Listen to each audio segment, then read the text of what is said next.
최진봉 교수, 백성문 변호사 자리했습니다. 어서 오십시오. 안녕하세요. 안녕하세요. 자, 오늘 첫 번째 주제 보겠습니다.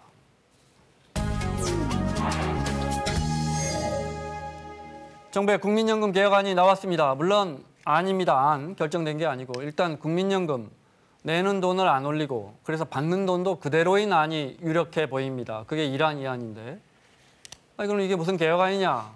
정부는 기초연금으로 이걸 좀 받는 돈을 좀 높여보겠다. 보완해보겠다 이런 생각 같습니다. 하나씩 여쭤보겠습니다. 4가지 안을 제시했어요. 정부가. 그렇습니다. 네.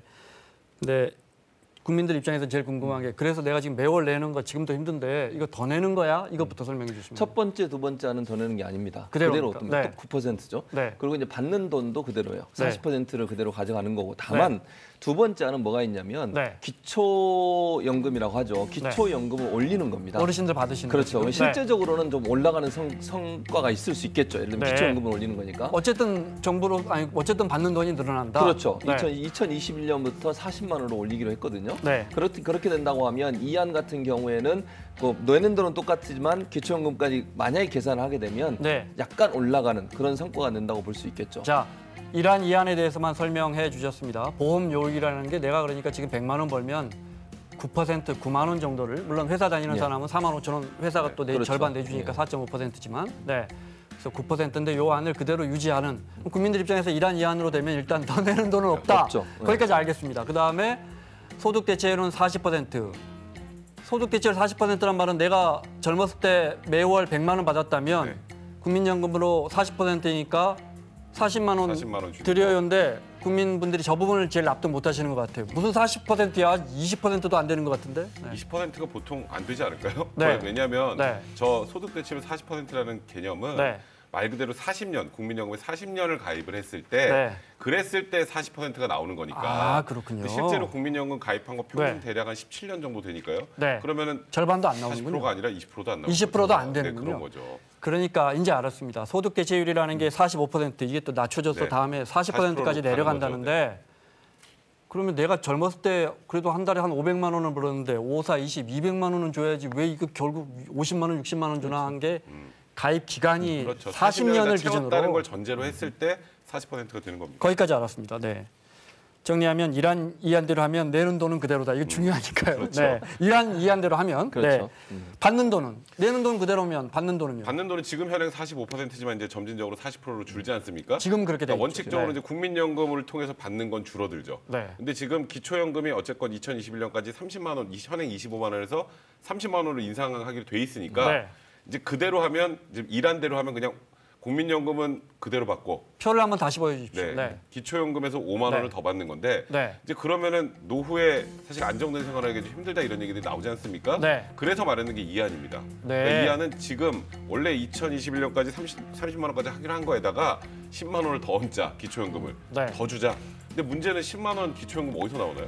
재정 우리 세금에서 세금이죠. 주겠죠. 그러니까 네. 결국 세금을 내서 또 기초연금을 올린다는 거에 대한 부담이 있는 상황이기 때문에 겉으로 보기엔 이안보다 이안이 되게 좋아 보이죠. 네. 10만 원이나 더 받는데. 내는 돈은 그대로고. 네, 그러니까 내는 네. 돈 그대로고 10만 원 더 받으니까 굉장히 많이 받는 것 같지만 사실상 저건 또 세금으로 충당이 되기 때문에 네. 결국 생각을 해보면 또 국민 부담이 또 가중되는 부분도 자, 지금까지 1안 2안에 대한 설명을 들으셨습니다. 한 번만 더 정리해드리면 내는 돈 9%는 똑같고 받는 돈 소득 대체율 40%도 그대로인데 그러면 조금 더 지금 이 개혁안 나오는 이유가 크게 두 가지인데 하나는 이대로 놔두면 국민연금이 곳간이 바닥난다는 거 하나하고 그다음에 지금 40% 소득 대체율로는 국민들 노후를 보장할 수 없다는 건데 정부가 내놓은 건 그러면 2안 중 만약에 2안을 선택한다면 기초연금 10만 원 네, 더 드릴게요. 그거는 재정에서 네, 정부 그렇습니다. 곳간에서 네 알겠습니다. 원래는 더 내고 더 받는 식으로 사실은 그 방향으로 가야 하는데 그 안을 내놨다가 얼마 전에 청와대한테 퇴짜 맞았죠. 사실 그 네. 소득 보험료율을 9%에서 뭐 12에서 15% 정도까지 올리고 그때 아는 그거였어요. 네, 그렇죠. 그러면 당연히 이거는 더 많이 받는 건데 근데 9에서 12% 정도로 올리면 대략 보험료 인상률이 많으면 적게는 33%, 많으면 66%까지 더 내야 되는 거잖아요. 네. 그러면 모든 국민들이 다 그렇게 생각하시겠지만 돈을 더 내야 되는 걸 좋아하는 국민들은 없습니다. 네. 굉장히 여론으로부터 질타를 받았고 그래서 그걸 백지화하고 다시 만들었는데 근데 문제는 아까 앵커도 말씀하셨던 것처럼 이 방향으로 그대로 가면 2057년이 되면 곳간이 바닥나거든요. 네. 연금이. 그걸 어떻게 해결해야 될지는 없는 상황인 것 같고 결국 이게 이름은 개혁안이지만 사실상 동일하게 만들어 놓은 상황 아니겠습니까? 1, 2안만 놓고 보면. 네. 그리고 결국 뭐 국민 여론 수렴해서 결정을 한다고 하지만 그러면 국민들 입장에서는 더 내는 걸 반길 리가 없으니 1안, 2안대로 결정될 가능성이 많은데 그러면 결국 말 그대로 변화가 없는 거죠. 대신에 기초연금 조금 더 드릴게요. 어르신들 힘드니까. 세금을 더 내야 되니까요. 네. 백성문 변호사 같은 분들은 세금을 많이 낼 거랍니다. 네? 그러겠죠. 네. 알겠습니다. 어쨌든 기초연금 지금 25만 원이죠. 원래 네, 이제 그렇죠. 박근혜 정부가 20만 원, 18만 원, 19만 원, 20만 원 네. 됐다가 25만 원인데 올랐죠. 잘하면 이게 40만 원까지 40만 간다. 올릴 수 있죠. 그러니까 지금 2021년까지는 30만 원으로 올린다는 것이고요. 네. 그리고 2022년 이후에 40만 원으로 올리겠다는 게 2안이에요. 네. 그러니까 네. 2안 같은 경우에는 아까도 말씀드렸지만 기본적으로 내는 돈과 받는 돈이 똑같게 설계가 돼 있는데 네. 기초연금을 올림으로써 자연스럽게 받는 돈이 일정 부분 증가하는 그런 효과를 가져오겠다고 하는 네, 것이 지금 정부의 알겠습니다. 입장이라고 볼 수 있을 것 같습니다. 우리 저 시청자분들이 자막 한번 더 주시겠어요? 시청자분들이 이상하다. 내년에도 기초연금 30만 원 준다던데 이런 뉴스를 보신 분들이 있을 텐데 그거는 소득 하위 20%. 그렇습니다. 네.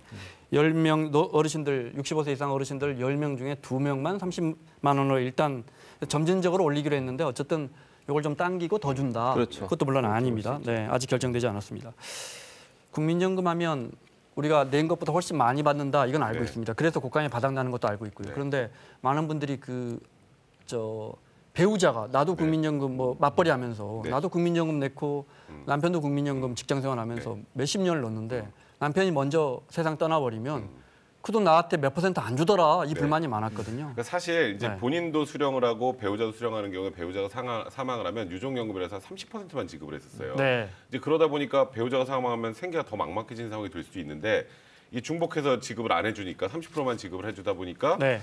생계 곤란함이 좀 있었다는 얘기들이 있었거든요. 그래서 이번에 유족연금 중복 지급률을 10% 정도 더 인상을 하겠다. 그러니까 이번 국민연금 개혁안을 쭉 보면 건드리기 힘든 부분은 잘 건드리지 않고 네. 결국 어떻게든 다른 국민들 쪽으로 반가운 소식만 내요. 일단은 반가운 그렇죠. 소식만. 근데 이제 네. 문제는 저도 걱정이 되는 건 네. 이게 어쨌건 2057년엔 고간이 바닥나는 상황에서 네. 그에 대한 해결책은 매 정부마다 뭔가 얘기는 나오는 것 같은데 네. 일단은 좀 이런 말하기 좀 뭐하지만 다음 정부로. 네. 그러니까 우리가 괜히 욕 먹지 사실 말고 뭐 다음에 합시다. 유럽도 보면 네. 국민연금 개혁이라는 게 사실 이 고양이 목에 방울 그러니까요. 달기거든요. 네. 자, 국민연금 여전합니다. 개혁은 해야 한다고 알지만 사실은 하루하루 힘든 국민들 입장에서는 여전히 불안감이 있는데 들어보겠습니다. 이러다가 진짜 나중에 어떻게 또 변동사항이 생기나 그런 불안감도 있고 차라리 이럴 바에야 개인연금 있으면 드는 게 높겠다라는 생각도 해본 적이 있고. 우리 자식들 세대가 더 걱정스럽고 많이 내고 적게 받는 아마 그런 상황이 벌어지지 않을까 걱정스러워요. 주식이나 이거를 운영을 하는 데 있어서 운영하고 뭐 손실이 많이 났다는 부분도 많이 있는데 어떻게 제도가 변경될지도 모르는 이 상황에서 불확실한 점이 많으니까 나쁘게 말하면 뭐 나라가 도둑이 아니냐 이런 얘기를 하는 친구들도 있습니다. 자, 많은 오해도 있지만 분명한 건 지금 국민연금이 이런 문제점이 생긴 건 우리가 내는 거에 비해서 노후에 너무 많이 받아가거든요. 그렇죠. 네. 그런 이 부분을 문제죠. 개혁해야 되는데 그렇죠. 쉽지가 않단 말이죠. 그렇죠. 쉽지가 않죠. 그리고 사실 처음 국민연금 생길 때만 해도요. 네. 그러니까 그때 당시에 젊어서 매월 보험료 예컨대 약 98,000원 내고서 현재 약 매월 39만 원 받아가는 구조로 돼 있었어요. 네. 처음 생길 때는. 근데 네. 이러다 보니까 고간이 바닥날 수밖에 없잖아요. 또 운영을 제대로 해서 이익을 많이 내면 이게 어느 정도 보완이 되는데 네. 운영이도 제대로 안 되고 막 손해 보는 경우도 많고 이러다 보니까 실제 돈을 지급할 수 있는 돈이 없어지는 거잖아요. 그럼 결국 이제 내는 돈은 좀 더 내고 받는 돈은 좀 줄여야 되는 상황까지 될 수밖에 없어요. 그래야 이게 네. 국민연금이 계속 갈 수 있지 않겠습니까?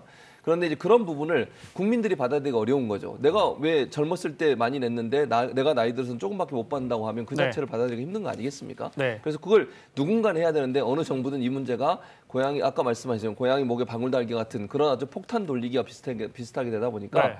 나서서 적극적으로 희생을 강조하는 또는 희생을 어느 정도 부담시키는 국민에게 부담시키는 그런 정도의 개혁을 하지 못하는 상황이 된 거죠 결국. 네. 하나 눈에 띄는 게 지급 보장해달라. 네. 아니 57년인가 바닥난다는데 네. 정부가 분명히 준다고 약속해달라. 이번에 그 안이 들어가 있어요. 네, 그 명문화는 안이 들어가 있었는데 그럼 원래 있었던 거 아닌가 이렇게 생각하시는 분도 있을 거예요. 그거 네. 당연히 나라에서 약속을 했으면 그거 당연히 명문화 돼 있었겠지라고 생각하실 텐데 네. 아닙니다. 근데 저 명문화를 하게 되면 이제 쉽게 말하면 내가 국민들에게 국민연금을 다 지급하겠습니다라는 약속을 하면 그게 나라 입장에서 이제 채무가 되는 거거든요. 지급 보증하는 네, 거니까. 그렇죠. 네. 말 그대로 지급 네. 보증을 하니까 네. 그러면 이제 부채로 잡히게 되잖아요. 네. 부채가 많아지면 국가 시인도 외부적으로 문제 있을 수 있죠. 네. 이제 그런 부분들에 대한 부담들이 있었기 때문에 국민연금 그냥 우리가 알아서 주겠습니다라고 말을 했지만 말만 하지만 말만 법제화를 안 네, 했지만. 법제화를 안 했던 네. 건데 지금 조금 전에 인터뷰한 시민도 얘기하는 것처럼 네. 아유 이거 나중에 이것도 또 변하고 이것도 바닥나고 이러는 거 아니라는 걱정을 하는 그런 국민들에 대해서 어떻게든 이제 국가가 지급 보장을 하겠다라는 네. 것을 상징적으로 좀 선언한 거나 마찬가지로 그렇군요. 봐야 될 그렇게 것 되면 이제 장부상의 정부 부채가 그렇죠. 높아지고 그렇죠. 대외 신인도 떨어지면 뭐 채권 발행하거나 이럴 때 정부가 손해 보는 게 그러니까요. 있으니까 그런 거군요. 3, 4안도 볼까요? 3, 4안은 더 내고 더 받고. 더 받는 거죠. 네. 그러니까 더 내는 부분은 사실은 이제 그 보험료율을 높이는 거 아니겠습니까? 네. 지금 현재 저기 표에 나오고 있습니다만 3안 같은 경우는 2021년까지 45%로 대체율을 올리고 네. 그리고 보험료율도 12%까지 올리는 거예요. 이게 단계적으로 올리는 건데요. 네. 5년마다 한 번씩 1% 올려서 9%에서 12%까지 2031년까지 올리는 것이고요. 네. 그리고 나서 실제 받는 돈은 45%를 받게 되는 거죠. 네. 그리고 그냥 4안은 같은 경우는 조금 더 올리는 거예요. 네. 그러니까 조금 더 내고 조금 더 받는 받고. 거죠. 네. 그러니까 2036년까지 단계적으로 13%까지 올리고 내는 돈을 네. 받는 돈은 50%로 올리는 네. 그런 안이 지금 제시돼 있는 상황입니다. 표에서 보시는 것처럼 소득 대체율이라는 건 내가 받는 연금, 예. 보험료율이라는 건 내가 소득에서 내는 돈. 내는 그렇죠. 비율을 예. 보시면 되겠습니다. 3안 4안으로 물론 될 수도 있습니다. 근데 국민들이 상당히 뭐 부정적일 수 있어서 정부가 과연 그걸 할 수 있을까? 실질적으로 피부로 내는 돈이 굉장히 많잖아요. 네. 이제 9에서 12%는 별로 그 체감이 없지만 네. 근 한 25% 30% 정도를 더 내야 되는 거니까 네. 그게 만만치 않죠. 그렇죠. 돈 받는 건 거의 그렇죠. 20년 후의 일이고. 그럼요. 네, 알겠습니다. 이거 이제 4개 안 나왔는데 앞으로 네. 절차는 어떻게 됩니까? 일단은 여론을 좀 수렴을 해본다고 합니다. 네. 여론을 수렴을 해보고 일단은 국무회의 의결을 거치고 그 다음에 이제 국회로 넘어갑니다. 그래서 이제 네. 국민연금법 개정안이 국회에서 이제 통과가 돼야 되는데 네. 사실 뭐 1안이나 2안 같은 경우는 뭐 아까 말씀드렸던 것처럼 현행을 거의 유지하는 거기 때문에 네. 이게 과연 의미가 있는 개혁안인가에 대한 이런 비판이 나올 수 있고 만약에 뭐 3안이나 4안을 가지고 뭐 국무회의가 통과됐다고 한번 가정을 하면 국회 통과가 될까요? 네.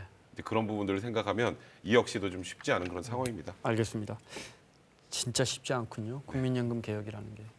자, 백성문 변호사, 최진봉 성공회대 교수와 함께하고 있습니다. 오늘 두 번째 주제 보겠습니다.